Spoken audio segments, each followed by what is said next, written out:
Welcome back, everybody. It's a brand new episode of 5 Minute Majors. I'm your host, Derek Harper. Let's get right into it. It's been a couple weeks with the Thanksgiving break. Hope everybody enjoyed that with their families. But we've had quite a bit of news. Obviously, there's been a lot of impact in the junior A leagues with the BCHL and all the other leagues losing players to the CHL circuit because of the new NCAA regulation where players can now go to the NCAA from the CHL. So beneficial for the players, but the junior league is definitely hurting from this. Be interesting to see what comes of that in the future.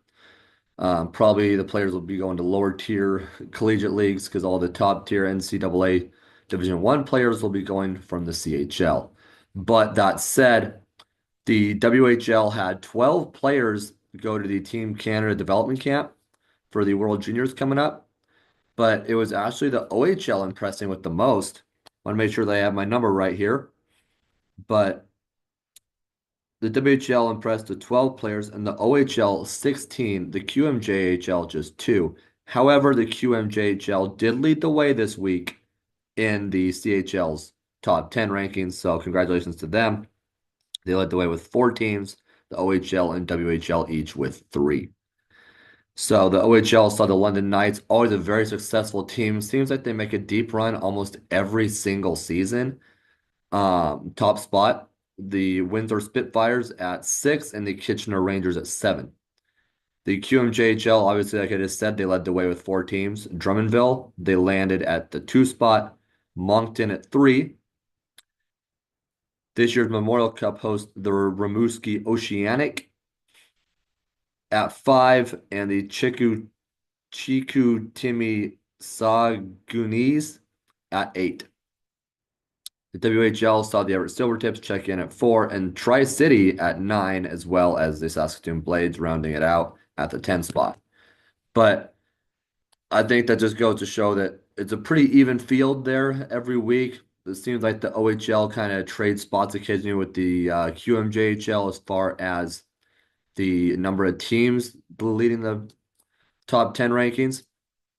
But we also have some other news. Monday, there was a massive trade, Lethbridge and Moose Jaw.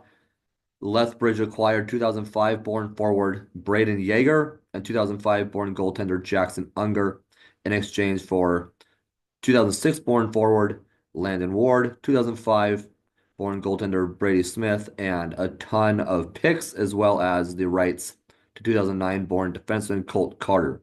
You can go to the WHL website or Lethbridge for the or Moose Jaw for the full trade. I mean, it's a ton of picks. Lethbridge is obviously going all in this year, trying to make a deep, deep run. We'll see what comes of that. But going back to the national team development camp for Canada, while they have sent a lot of players, especially the OHL and WHL, one guy who's not drafted, Gavin McKenna, obviously the cousin of NHL star Connor Bedard, and the most recent, or now not most recent, but second most recent exceptional player status. So he has some big time hockey talent in his bloodline. Gavin McKenna, he was one of those 12 players for the WHL, but he is quite impressed. He was named the WHL Player of the Week on Monday. He's the reigning WHL Rookie of the Year, and he was also named WHL Player of the Month for September, October.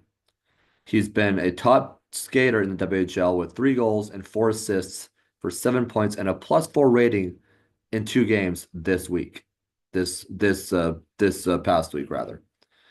And so that also helped Medicine Hat to claw their way into first place in the WHL Central Division. Medicine Hat, another very talented team.